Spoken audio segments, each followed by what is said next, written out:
I was so interested in talking to you about this because this is largely a nonverbal role. You say one word, but your character's so important to the plot, and you also like dominate so many of these early scenes just with your pure presence. So, like, how did you approach that as an actor? Well, it was its own challenge for that reason alone. What I had was a great director, Paul Tamasy, had the whole vision worked out in his head. So, um, I had, can I say it this way? I had very little to do with how the character appeared. He suggested that a haircut and maybe I have partially a goatee, so that look was his choice. And the wardrobe, but really just the mood, the cinema of this movie is so impressive. It goes to show you how little you can say to make a big impression. It's used so wisely in this screenplay too. The nonverbal aspect to my character. And you mentioned that you buzzed your hair. Was there ever any hesitancy for that? No, I did have to promote a larger project right thereafter. I'm not sure they were so crazy about it, but I didn't mind the look. That's how. But that was all Paul's doing. Yes, I love it when a director has a look for the character. Otherwise, I usually figure something out. But it makes it so interesting to be given um, a specific look and to try and achieve that and look how well that worked here. Just like you said, that character does so much just with his image in that hallway, and the character, the non-human character I work with, and yeah, it's an amazing character. Yeah, and you mentioned the non-human. You have this lovely dog throughout the film. How was it working with this little canine thespian? He was great. He was great. He was not a trained movie dog, which made him really great. So they just did the best they could. The owner, of course, was right standby. I didn't make friends with him or anything. A very friendly dog, but I thought it best that I just have a business relationship with him. So we worked together really well, and he took to command. Stuff he really had to do, like get up on the laundry chute and look in and things like that. You'd have a dog working on that for months, and then they'd come in and do it kind of like a robot. This robot dog, this guy did an incredible job. Literally, he was just a dog. They got him for his look. You'd have to remind me what that breed is, but it's a huge brown Rottweiler offshoot. And we had a great time. So that too was fully part of this character, and lended to that mysterious but threatening and in fact then guilty seeming character that I play. Yeah, and I love that it wasn't a trained dog. I would have never guessed from the end result because it all comes across great on the film.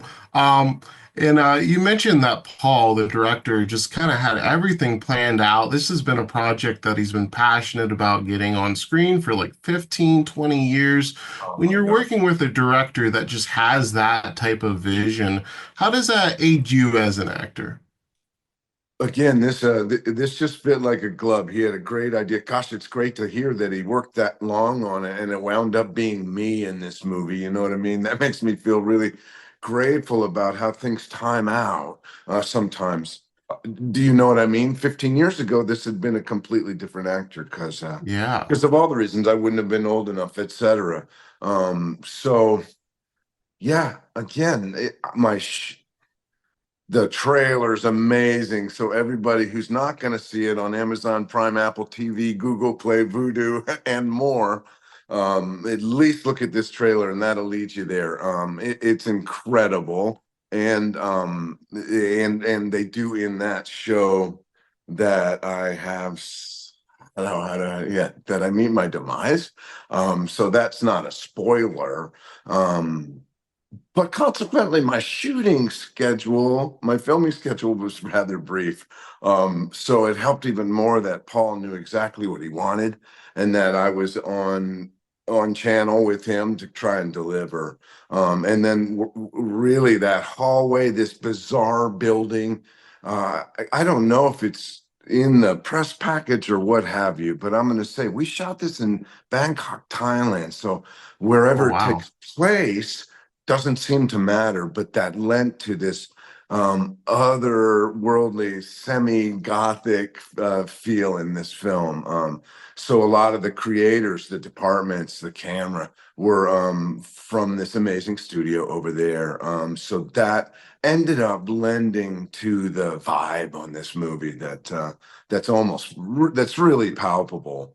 But then working with Victoria and Taylor, really, Devon and I didn't have scenes together as much. Um, and the others, of course, yeah, it's so weird. What we're doing And down the hall, we'll never know, right? We'll never know. yeah, and you only have one line in this film. So I was curious, like, did you spend a lot of time thinking how to deliver that? Was it just natural? Because like I could see like just having one, you could kind of overthink it. I could overthink it. I think it's just that one line that has one word, just a three or four letter word, right? It's a Yeah. command to my dog.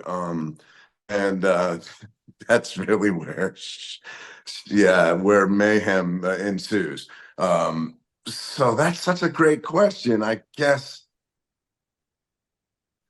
yeah, there was a moment in time where a lot of us wanted the movie to be called that. It's a little harder to promote, but you got to see the movie to hear me say the line. I'm not going to give it away on the interview. How's that sound? I got to I like that. I like that. draw you in, and to figure out what's going on down the hall. It's worth a look.